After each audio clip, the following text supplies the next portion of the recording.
আপনার মনে হয় আপনি একজন, কিন্তু আপনি একজন নয়, বরং আপনি হলেন দুইজন। আপনি চান আপনি পড়াশোনা করবেন, কাজ করবেন, কিন্তু অন্যজন বলে এখন নয়, একটু পরে করব। আপনি চান রিলস, শর্টস এবং সোশ্যাল মিডিয়াতে সময় নষ্ট করব না, কিন্তু অন্যজন বলে আজ করে নেওয়া যাক, কাল থেকে করব না। আপনি আপনার মোবাইলটা হাতে নেন কেবলমাত্র সময় দেখার জন্য, আর অপরজন বলে 2 মিনিটের জন্য ইনস্টাগ্রাম দেখে নেওয়া যাক। এরপরে 1 ঘন্টা কোথায় চলে যায় আপনি সেটা বুঝতেও পারেন না। আপনি বলেন ঘুমানোর সময় হয়ে গেছে, কিন্তু অপরজন বলে আর 15 মিনিট মোবাইল দেখা যাক। আপনি সকালে দ্রুত ঘুম থেকে উঠতে চান, কিন্তু অপরজন সকালে চোখ খোলার পরে অ্যালার্মটা বন্ধ করে দেয়। আপনি বলেন আজ থেকে আমি কেবলমাত্র হেলদি খাবার খাবো, কিন্তু অন্যজন বলে এই সব কিছু করে কি লাভ হবে। আপনি বলেন আজ আমি 10 মিনিট মেডিটেশন অথবা এক্সারসাইজ করব, আর অপরজন বলে একদিন এই সব কিছু করে এমন কি হয়ে যাবে। আপনি নিজেকে বলেন ধনী হতে হবে, টাকা রোজগার করতে হবে, নিজেকে এবং নিজের পরিবারকে একটি ভালো জীবন দিতে হবে, কিন্তু অপরজন বলে এই সব কিছু মোটেও সহজ নয়, আর এই সব কিছু হলো কেবলমাত্র মায়া। এর থেকে ভালো হলো নেটফ্লিক্সে একটি ভালো ওয়েব সিরিজ দেখা যাক। দেখুন, আমি আপনাদের এগুলো কেবল কিছু উদাহরণ দিলাম। আপনি জেনে অবাক হবেন, প্রতিনিয়ত আমাদের ভিতরে এই দুটো মানুষের মধ্যে যুদ্ধ হয়, আর এই যুদ্ধে কে কতবার জিতছে আর কে কতবার হেরে যাচ্ছে এটাই নির্ভর করবে আপনার জীবনটা কেমন হবে, আপনার হ্যাবিট ভালো হবে নাকি খারাপ, আপনার কনফিডেন্স, আপনার কেরিয়ার, আপনার হ্যাপিনেস, আপনি কত টাকা রোজগার করবেন, এই সব কিছু এই যুদ্ধেরই পরিণাম। আর আজকের এই ভিডিওটি মাত্র 21 দিনের মধ্যে আপনার ভিতরের এই দুটো মানুষকে এক করে দেবে। আর যখন আপনার ভিতরের এই দুটো মানুষ এক হয়ে যাবে, তখন তারা দুইজন নয়, বরং একজন হয়ে যাবে। আর ওই একজন আর কেউ নয়, সেটা হবেন কেবল আপনি। আর এরপরে আপনি যে কোনো হ্যাবিট যখন খুশি তৈরি করতে পারবেন, যে কোনো হ্যাবিট খুব সহজেই ছেড়ে দিতে পারবেন, আর আপনি আপনার লাইফে যে কোনো কিছু অ্যাচিভ করতে পারবেন। তো চলুন শুরু করা যাক। সবার প্রথমে আপনাকে এটা অ্যাকসেপ্ট করতে হবে, আপনার ভিতরে যে দুটো মানুষ আছে এরা নিজে থেকে কোনো কিছু করবে না, যতক্ষণ পর্যন্ত তৃতীয় কেউ এদেরকে অ্যালাউ না করবে। আর ওই তৃতীয় মানুষটাই হলেন আপনি। আপনার ভিতরের ভালো এবং খারাপ মানুষের মধ্যে কার কথা শুনতে হবে এটা সম্পূর্ণ আপনার উপরে নির্ভর করে। উদাহরণ হিসাবে আপনার ভিতরের ভালো মানুষটা আপনার গ্রোথ চায়, তাই সে বলে এখন একটু পড়ে নেওয়া যাক, কাজ করে নেওয়া যাক। আর খারাপ মানুষটা তখন বলে একটু পরে পড়ব, কাজটা কাল করে নেব। অথবা কাজের মধ্যে নোটিফিকেশান আসলে ভালো মানুষটা বলে যে নোটিফিকেশান দেখে নিজেকে ডিস্টার্ব করার দরকার নেই, পরে দেখে নেওয়া যাবে। আর খারাপ মানুষটা বলে যে একবার দেখে নেওয়া যাক, 1 মিনিটে তো সময় লাগবে। আর এখানে আপনি কার কথাটা শুনবেন এটা সম্পূর্ণ আপনার উপরে নির্ভর করে। আর সবথেকে মজাদার কথা হলো, এই প্রসেসটা এত বেশি ফাস্ট হয় যে আপনি বুঝতেই পারেন না, আর আপনি ওই কাজটা করে ফেলেন। আর যখন ওই কাজটা সম্পূর্ণ হয়ে যায় তখন আপনি বুঝতে পারেন যে আমি কার কথাটা শুনেছিলাম। যেমন অ্যালার্ম অফ করে অতিরিক্ত 2 ঘন্টা ঘুমানোর পরে আমরা বুঝতে পারি যে আমরা ভুল করেছি। 2 ঘন্টা রিলস অথবা ভিডিও গেম খেলার পরে আমরা বুঝতে পারি যে সময় নষ্ট হয়ে গেছে। কারণ এই সব কিছু এতটা স্পিডে হয় যে আপনি বুঝতেই পারেন না। আর এই কারণেই 95% মানুষ খারাপ অভ্যেসের মধ্যে জড়িয়ে পড়ে। অনেক মানুষ এটা জানে না যে তারা তাদের ভেতরের এই খারাপ মানুষটার গোলাম হয়ে গেছে। যেমন আপনি আপনার চারপাশে অনেক নেশাগ্রস্ত মানুষকে দেখেছেন, তাদের মধ্যে কোনো রকমের ডাউট নেই যে কি করতে হবে আর কি করা যাবে না। অথবা আপনি যদি টেরোরিস্টদের কথা বলেন, এদের উদ্দেশ্যটা একদম ক্লিয়ার থাকে। এরা জানে না সেলফ ইমপ্রুভমেন্ট, ভালো খারাপ, সঠিক ভুল, সেলফ কন্ট্রোল, অ্যাওয়ারনেস, স্পিরিচুয়ালিটি, এই সব কিছু এরা জানে না। অন্যদিকে হলেন আপনি, যে নিজের উপরে একটু হলেও কাজ করেছে, যার মধ্যে অল্প হলেও সেলফ কন্ট্রোল আছে, অ্যাওয়ারনেস আছে। আর এই কারণেই কোনটা ভুল আর কোনটা খারাপ সেটা আমরা জানি।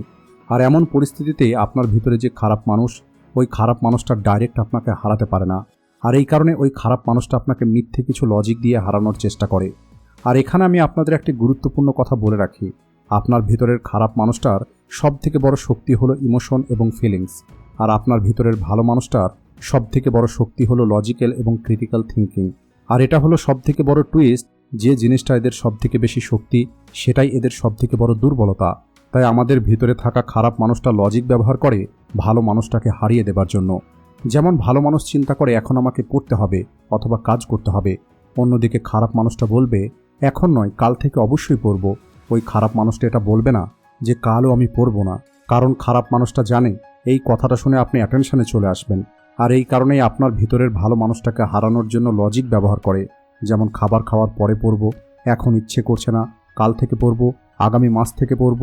আর এইরকমই কোনো না কোনো একটি লজিক খারাপ মানুষটা বার করে নেবে। আর আপনি তখন বলবেন হ্যাঁ ঠিকই বলেছে, এটাই করা যাক। আর আপনি নোটিশ করবেন এই প্যাটার্নটা প্রতিটা জায়গাতেই কাজ করে। যেমন আপনি ডায়েটে আছেন, আপনার বন্ধুরা পিৎজা খাচ্ছে, তখন আপনার ভিতরের ভালো মানুষটা বলবে না, অন্য কিছু খাওয়া যাক।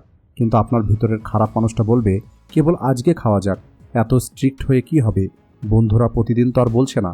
আর সবশেষে আপনি খেয়ে নেবেন। আপনি পড়াশোনা করছেন অথবা আপনার কাজ করছেন, হঠাৎ আপনার ফোনে নোটিফিকেশান আসে, আর আপনার ভিতরের খারাপ মানুষটা বলবে দেখে নেওয়া যাক, হয়তো কোনো ইম্পর্ট্যান্ট মেসেজ এসেছে। আর যদি আপনি না মানেন, তাহলে আপনার ভিতরের খারাপ মানুষটা বলবে হয়তো ওই গার্লফ্রেন্ডের মেসেজ এসেছে যে বিগত 10 দিন ধরে রিপ্লাই করেনি, আর এরপরে অনেকটা সময় আপনার স্ক্রল করতে গিয়েই পার হয়ে যাবে।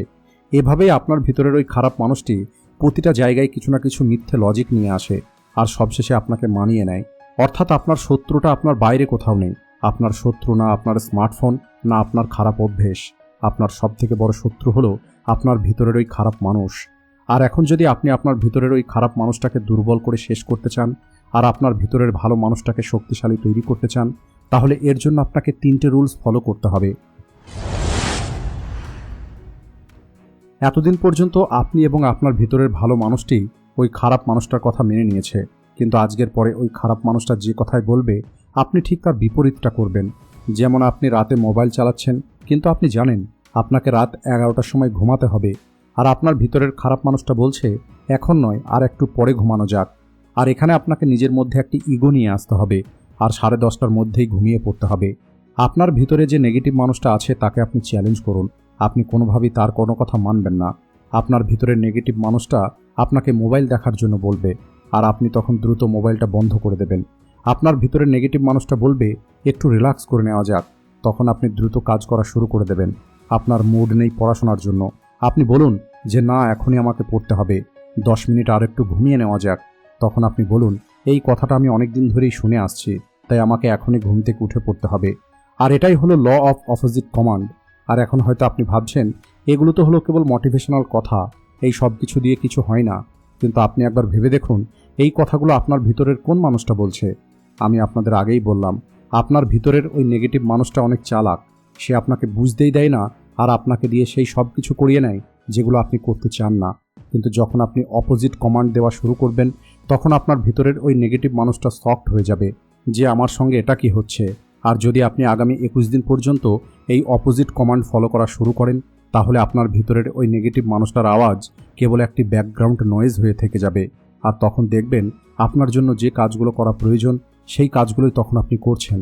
আর এখানে আমি আপনাদের একটা রিয়েল লাইফ এক্সাম্পল দিচ্ছি, একটু মনোযোগ দিয়ে শুনবেন। একটি মানুষ আছে যার নাম হলো ডেভিড গগিন্স। উনি এই নিয়মটা পালন করে নিজেকে এই পৃথিবীর সবথেকে টাফেস্ট মানুষ তৈরি করেছেন। যেমন আমরা কি করি, সকাল 7টার সময় ঘুম থেকে উঠি, কিন্তু যদি একটু ঠান্ডা বেশি হয় তাহলে আমরা লেট করে ঘুম থেকে উঠি। কিন্তু ডেভিড গগিন্সের নিয়মটা একদম উল্টো। উনি বলেন আমি রোজ ঘুম থেকে উঠে 20 কিলোমিটার দৌড়াবো, কিন্তু যেদিন বরফ পড়বে অথবা বৃষ্টি হবে সেদিন আমি 40 কিলোমিটার দৌড়াবো। অর্থাৎ বুঝতেই পারছেন, যেখানে একটি সাধারণ মানুষ চিন্তা করে যেদিন ভালো লাগবে সেদিন কাজ করব, যেদিন ইচ্ছে করবে না সেদিন রেস্ট নেব, কিন্তু ডেভিড গগিন্স সবসময় অপোজিট করেন। আর এই কাজটা প্র্যাকটিস করে উনি নিজেকে toughest man in the world তৈরি করেছেন। এখন আমি আপনাদেরকে একটি রিয়ালিটি চেক দিচ্ছি। আপনি ভিডিওটা এখন পজ করুন, আর আপনি নিজেকে অথবা আপনার ভিতরে থাকা ওই ডেভিলকে জিজ্ঞেস করুন যে তুমি এখন কি চিন্তা করছো, তোমার পরবর্তী পদক্ষেপটা কি। তাহলে দেখবেন আপনার ভিতরের ডেভিল চুপ হয়ে যাবে, আপনার মাইন্ড ব্ল্যাঙ্ক হয়ে যাবে, আপনি কোনো রকমের উত্তর পাবেন না। আর এর পেছনের কারণটা বোঝার চেষ্টা করুন। আপনার জীবনটা এখন অটোপাইলট মোডে চলছে। আপনি আপনার ভিতরের খারাপ এবং ভালো মানুষের আওয়াজকে কখনোই আলাদাভাবে দেখার চেষ্টা করেননি। আপনি এটা জানেন না কখন কে আপনাকে কি কথা বলছে। নোটিফিকেশান আসার পরে মোবাইলটা হাতে নেওয়া, নিজের কাজকে পরে করব বলে রেখে দেওয়া, অলসতা করা, নিজের ইচ্ছে মতো যে কোনো কিছু খেয়ে নেওয়া, একটি সময় গিয়ে নিজেকে প্রমিস করা, আর পরবর্তী সময়ে সেই প্রমিসটাকে ভেঙে ফেলা, এই সব কিছু আপনার সঙ্গে তো হয়। কিন্তু এগুলো কেন হয়? এর কারণ হলো ওই মানুষটা আপনি নয়, আপনাকে অন্য কেউ পরিচালনা করছে। আপনি পুনরায় ওই এক্সপেরিমেন্টটা করুন। আপনার ভিতরের ডেভিলকে জিজ্ঞেস করুন এখন তুমি কি চিন্তা করছো। আপনার ভিতরের ডেভিল চুপ হয়ে যাবে, কারণ এই প্রশ্নটা জিজ্ঞেস করার পরে মাঝে আপনি চলে আসছেন। কিন্তু যখনই আপনার মনোযোগটা সরে যাবে আর আপনার জীবনটা পুনরায় অটোপাইলট মুডে চলা শুরু করবে, তখন আপনার ভিতরের ডেভিল কাজ করা শুরু করে দেবে। যেমন অনেকবার আপনি নোটিশ করেছেন আপনার কোনো ফোন আসেনি, নোটিফিকেশনও আসেনি, কিন্তু তারপরেও আপনার হাত অটোমেটিক মোবাইলটা হাতে নিয়ে ইনস্টাগ্রাম ওপেন করে দিচ্ছে। তাহলে বলি এই কাজটা কে করছে? আপনি কি কখনো নিজেকে জিজ্ঞেস করেছেন এটা আপনাকে কে করতে বলল? আর এখন আপনাকে কি করতে হবে সেটা মনোযোগ দিয়ে শুনুন। আপনি কি কোনো রকমের থট ছাড়া অ্যাকশন নিতে পারবেন? যেমন জিমে যেতে হবে, পড়াশোনা করতে হবে, মোবাইল চালাতে হবে, খাবার খেতে হবে। এই সব কিছুর জন্য প্রথমে থট আসে, এরপরেই আমরা অ্যাকশন নিই। ডাইরেক্ট অ্যাকশন নেওয়াটা পসিবল নয়। কিন্তু সমস্যাটা হলো, থট তো দূরের কথা, আমরা অ্যাকশনটাকেও ঠিকভাবে দেখতে পাই না। তাই যখন আপনি সম্পূর্ণরূপে অ্যাওয়ারনেসের মধ্যে থাকবেন, তখন এই সব কিছু আর হবে না। তখন সব কিছু আপনি স্লো মোশনে দেখতে পাবেন। তাই প্রতিদিন আপনি 2 বার নিজের সঙ্গে বসুন আর যে কোনো একটি জিনিস নিয়ে তার উপরে মনোযোগ দিন। যেমন আপনার নিঃশ্বাস, আপনার বডি অথবা কোনো সাউন্ড। আপনার যতটা বয়স, একবারে আপনাকে ঠিক ততটা মিনিট বসতে হবে। আপনার মন বারবার অন্যদিকে চলে যাবে। আপনি আপনার মনকে ধরে পুনরায় ফিরিয়ে নিয়ে আসুন। আপনার হয়তো মনে হচ্ছে এই সব কিছু করে কিছুই হবে না, এই সব কিছু আমি আগেও চেষ্টা করে দেখেছি। কিন্তু এটা হলো একটি প্র্যাকটিস। শুরুর দিকে 1 মিনিটে 10 বার আপনার মন অন্যদিকে চলে যাবে। কিন্তু যদি আপনি তারপরেও বসে থাকেন, তাহলে ধীরে ধীরে এটা 5 বার, এরপরে 2 বার, এরপরে 5 মিনিটে 10 বার। আর একটা সময় এমন চলে আসবে যখন আপনি সম্পূর্ণরূপে কনসিয়াস হয়ে যাবেন, যখন আপনি আপনার চিন্তা থেকে আলাদা হয়ে যাবেন। আর তখনই আপনি আপনার চিন্তার কন্ট্রোলটা নিতে পারবেন। আর এরপরে আপনি আপনার মধ্যে পরিবর্তন দেখতে পাবেন। আর যখন একবার আপনার চিন্তার কন্ট্রোলটা আপনার হাতে চলে আসবে, তখন আপনি আপনার ব্রেনের মধ্যে আপনার ইচ্ছে মতো চিন্তাটা চালিয়ে আপনি যা চাইবেন তাই করতে পারবেন। আর সেটা কিভাবে? ভিডিও শুরুতে আমি আপনাদেরকে বলেছিলাম, আপনার ভিতরের ডেভিলের ক্ষমতাটা হলো ইমোশন এবং ফিলিংস, আর আপনার ভিতরের ভালো মানুষটার ক্ষমতা হলো লজিক এবং ক্রিটিক্যাল থিঙ্কিং। যেভাবে আপনার ভিতরের ডেভিল লজিক ব্যবহার করে আপনার ভিতরের ভালো মানুষটাকে হারানোর জন্য, একইভাবে এখন আপনি ফিলিংস এবং ইমোশনকে ব্যবহার করুন আপনার ভিতরের ডেভিলকে হারানোর জন্য। দেখুন, আপনার ভিতরের এই ডেভিলটা আপনার শত্রু নয়, বরং ছোট থেকে আপনার ভিতরের ডেভিলের প্রোগ্রামটাই এমনভাবে হয়েছে।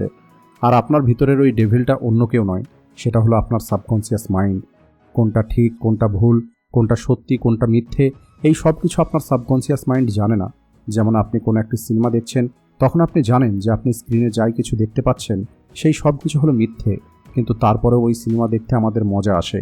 এর কারণ হলো ওই সিনেমার মধ্যে ফিলিংস এবং ইমোশন থাকে। তাই আপনি যাই কিছু করতে চান, আপনি আপনার মধ্যে যে হ্যাবিট তৈরি করতে চান, সেটাকে রিপিটেডলি নিজেকে প্রতিদিন বলুন, ফিল করে ভিজুয়ালাইজ করুন সম্পূর্ণ ইমোশন এবং বিশ্বাসের সঙ্গে। কারণ আপনার সাবকনসিয়াস মাইন্ডের ল্যাঙ্গুয়েজে হলো এটা। আর এর রেজাল্ট দেখে আপনি অবাক হয়ে যাবেন। আর যদি আপনার বিশ্বাস না হয়, তাহলে আপনি 5 মিনিট এটা এক্সপেরিমেন্ট করে দেখতে পারেন। রাতে ঘুমাতে যাওয়ার আগে আপনি বসবেন, চোখ বন্ধ করবেন, একটি লম্বা নিঃশ্বাস নিয়ে নিজেকে বলবেন, আমি সকাল 5টার সময় ঘুম থেকে উঠে পড়েছি, এরপরে আমি বাইরে বের হয়ে যাচ্ছি, আর এরপরে আমি রানিং অথবা ওয়াকিং করছি। আর এই কথাটা আপনি 10 থেকে 12 বার সম্পূর্ণ ফিলিংসের সঙ্গে ভিজুয়ালাইজ করুন এবং মুখেও বলুন, যেন আপনি এখন অ্যাকচুয়ালি সেটা করছেন। আর 5 মিনিট এটা করার পরে আপনি ঘুমিয়ে পড়বেন। আমি গ্যারেন্টি দিয়ে বলতে পারি, আপনার চোখ পরের দিন 5টার সময় অটোমেটিক খুলে যাবে, আর আপনি সত্যিই উঠে রানিং অথবা ওয়াকিং করতে যেতে পারবেন। এটা এতটাই পাওয়ারফুল, যদি আপনি হাঁটার সময় বলেন, আমি হলাম সুপার কনফিডেন্ট, আমি হলাম বেস্ট, তাহলে দেখবেন আপনি আলাদাভাবে হাঁটা শুরু করবেন। আপনার বডি আপনার কথা অনুযায়ী রেসপন্ড করা শুরু করবে। যখন আপনি নিজেকে বলেন, I am talented, I am genius, তখন আপনি নিজের মধ্যে একটা আলাদা কনফিডেন্ট ফিল করবেন। আর আপনি এই জিনিসটাকে যে কোনো হ্যাবিটে ব্যবহার করতে পারেন। আপনাকে কেবল চোখ বন্ধ করতে হবে আর নিজেকে ওই সিচুয়েশনে ইমাজিন করতে হবে যেন আপনি ওই কাজটা অলরেডি করছেন। সকাল 5টার সময় ঘুম থেকে উঠছেন, আপনি কনফিডেন্টের সঙ্গে হাসছেন, মোবাইল ফোন ইগনোর করে ফোকাসের সঙ্গে কাজ করছেন। অর্থাৎ আপনি যে হ্যাবিটটা ছাড়তে চান অথবা তৈরি করতে চান, তার মতো করে আপনি 5 থেকে 6টা অ্যাফার্মেশন লিখুন এবং সেটা প্রতিদিন ভিজুয়ালাইজ করুন এবং ফিলিংসের সঙ্গে বলুন। আর এখানে যেটা হয়, আপনি অ্যাওয়ারনেসের সঙ্গে যে সিনেমা দেখেন, ওই সিনেমাটা আপনার সাবকনসিয়াস মাইন্ডের জন্য সত্যি হয়। আর এরপরে আপনার সাবকনসিয়াস মাইন্ড ওই কাজটা করতে আপনাকে সাহায্য করবে। আর এটা হলো এমন একটি পাওয়ারফুল টেকনিক যেটাকে বিরাট কোহলি, ক্রিশ্চিয়ানো রোনাল্ডো এবং শাহরুখ খানের মতো মানুষও ব্যবহার করেন। আর এগুলোই ছিল ওই রুলস, যে রুলসগুলোকে ব্যবহার করে আপনি যে কোনো অভ্যেস তৈরি করতে পারবেন অথবা ছেড়ে দিতে পারবেন। আর আপনি আপনার লাইফে যে কোনো গোল অ্যাচিভ করতে পারবেন। আজকের ভিডিওটি এই পর্যন্তই। ভিডিও ভালো লাগলে ভিডিওটিকে লাইক ও শেয়ার করতে ভুলবেন না। Thanks for watching.